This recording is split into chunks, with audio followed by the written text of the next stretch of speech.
2024 వరకు కూడా గౌరవ ముఖ్యమంత్రి జగన్మోహన్ రెడ్డి గారి ఆధ్వర్యంలో నవ్వుతో నవభవిష్యతో భారతదేశంలోనే ఎక్కడ లేని విధంగా ఒక్కొక్క పంచాయతీకి గ్రామానికి ఒక మాన్మెంట్ తెచ్చాం.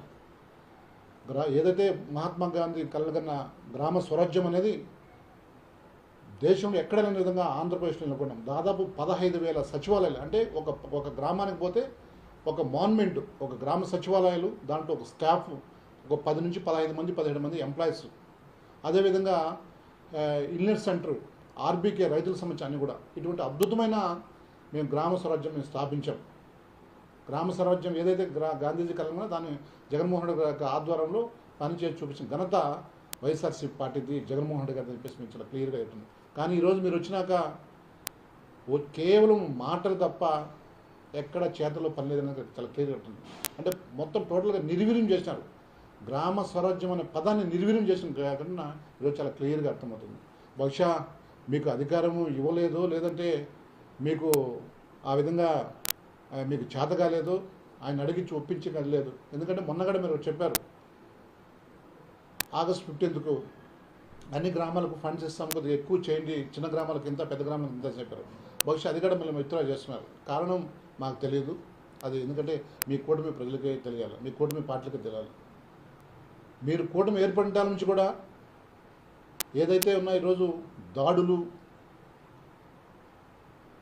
దండయాత్రలు, భూములు లాక్కోవడము, ప్రభుత్వ ఆస్తులు ధ్వంసం చేయడము, మనుషులను టార్గెట్ చేయడం, అంటే టోటల్గా చంద్రబాబు నాయుడు కుమారుడు చంద్రబాబు నాయుడు గారి యొక్క ఏదైతే లోకేష్ ఉన్నదో ఆ యొక్క రెడ్ బుక్ పాలన అదే మీదే వస్తుందంటే, ఎందుకంటే డాక్టర్ బిఆర్ అంబేద్కర్ ఇచ్చిన గొప్ప రాజ్యాంగం ద్వారా ఏదైనా పరిపాలన సాగిస్తా అనుకుంటే, గాంధీజీ గారి గ్రామ స్వరాజ్యం ఏదైనా ఇంప్లిమెంటేషన్ జరుగుతుంది అనుకుంటే ఎక్కడే లేదు. వచ్చిన కాలం నుంచి కూడా నిన్నే ఒక చర్చిలో కోడూరులో దాదాపు 120 సంవత్సరాల ఉన్న చరిత్ర ఉన్న లూథరన్ చర్చిలో ఈ కూటమి వాళ్ళు వచ్చి మొత్తం టోటల్గా రాత్రుల్లో ఆడవాళ్ళు మగవాళ్ళని లేకుండా ఆడవాళ్ళ పైన పడి యుద్ధం చేసి మొత్తం జేసీబీతో పలగొట్టిన ఘటన చూసాం.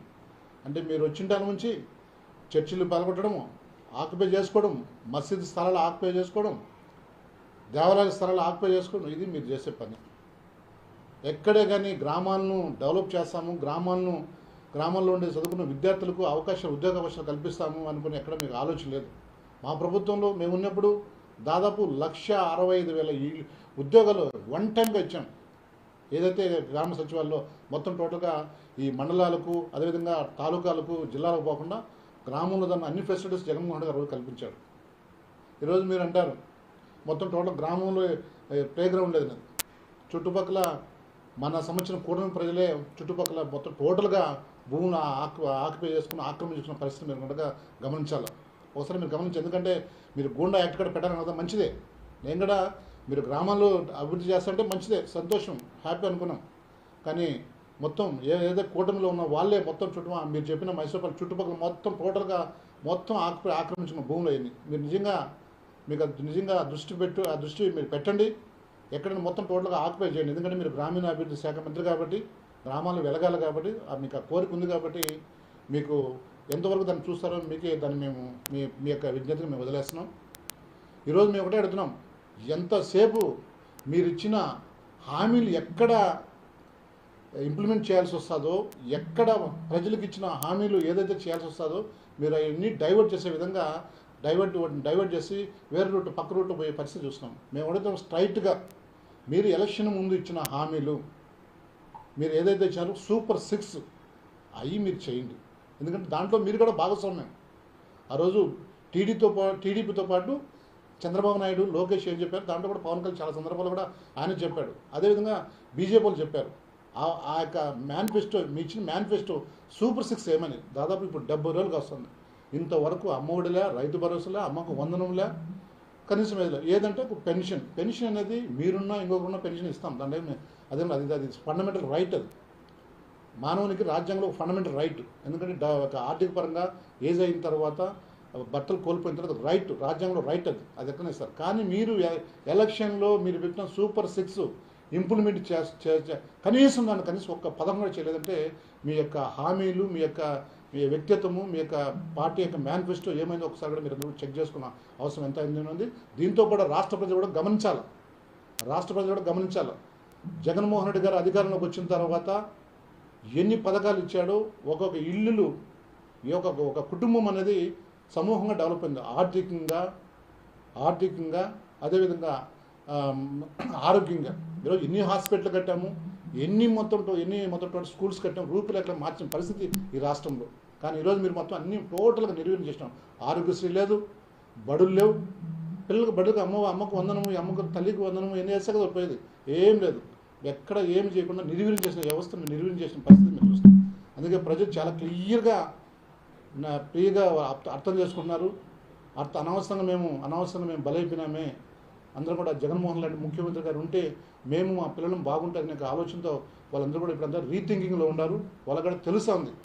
ఇది మీరు మాట్లాడితే మేము అప్పుల్లో ఉన్నాడు. 2014లో మీరు అధికారంలోకి వచ్చినాక అప్పులు లేవు.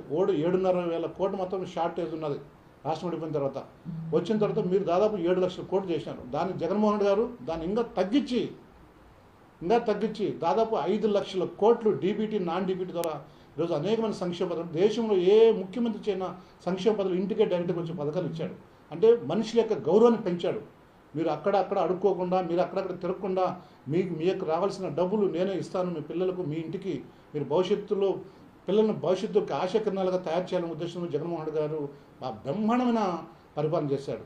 కానీ మీరు ఈరోజు అన్నా క్యాంటీన్ అని చెప్పి ప్రజలు ఇంకా అవమానపరుస్తున్నారు. అంటే మీకు అన్నం దొరకదు, మేము పెడితేనే తినాలా, లేదా అన్నా క్యాంటీన్ తర్వాత పెడుతున్నాము అని ప్రజలను ఎంత మోసగిస్తున్నారంటే దీన్ని బట్టే తెలుస్తుంది మీ యొక్క ఏందనేది. మన చంద్రబాబు నాయుడు యొక్క నిజస్వరూపం దీంట్లో తెలుస్తుంది. కూటమి యొక్క నిజస్వరూపం వేదనిస్తుంది.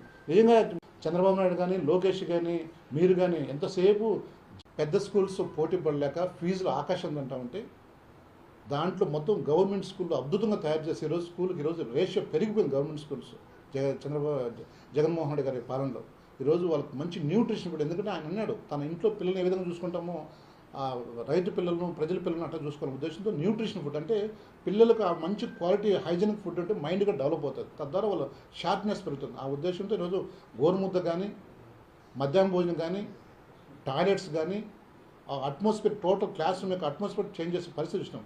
ఇవి మొత్తం రోల్ మోడల్ ఇండియా అంతా తీసుకున్నారు. కానీ ఈరోజు మొత్తం టోటల్గా వ్యవస్థలు నిర్వీర్యం చేశారు. కేవలం నిర్వీర్యం చేసి జస్ట్ వాళ్ళు టైంపాస్ పోయినట్టు మూడు ప్లేస్లు అనుకుని, ఒక దగ్గర పురంధేశ్వరి, ఆమె ఒక దగ్గర ఇది ఏమవుతుందో తెలియదు. కానీ ఆమె మొత్తం టోటల్గా బహుశా ఆమె దాని అంటే మాయిల్ పత్రిలాగా ఉంటే సరిపోయింది అనుకుంటా. ఎందుకంటే అన్నీ చెప్తుంది, ఏమి కూడా లేదు. ఎంతసేపు తన మర్దిని ఎంకేసుకొని ప్రొజెక్ట్ చేసుకోవడం తప్ప ఎక్కడా ఇది లేదు. నిజంగా నీకు చిత్తశుద్ధి ఉంటే ఈరోజు నువ్వు సెంట్రల్లో నువ్వు ఒక వన్ ఆఫ్ ది పార్ట్ ఎంపీవి రావాల్సినకి ఏదైతే ఉన్నాయో మనకున్న ఈరోజు విశాఖ సంబంధించిన ఉక్కు పరిశ్రమది ప్రైవేట్ పరం చేయకుండా అట్లే దాని గవర్నమెంట్ కంటిన్యూ చేయండి. ఉత్తరాంధ్ర సంబంధించిన డెవలప్మెంట్ అవి చేయండి. కడప సంబంధించిన స్టీల్ సంబంధించిన అది కూడా పునరుద్ధరించండి, ఎంప్లాయ్మెంట్ కల్పించండి. ఇవన్నీ కూడా మీరు చేయకుండా కేవలం జగన్మోహన్ రెడ్డి గారిని విమర్శించడం మీద మీరు పెట్టండి. అందుకే యూట్యూబ్ ఛానల్ పెట్టుకుంటే మీరందరూ కూడా మీరందరూ దాన్ని తిట్టుకుంటా మాడుకుంటే మీకు బాగుంటుందని కూడా మేము తెలియజేస్తున్నాం.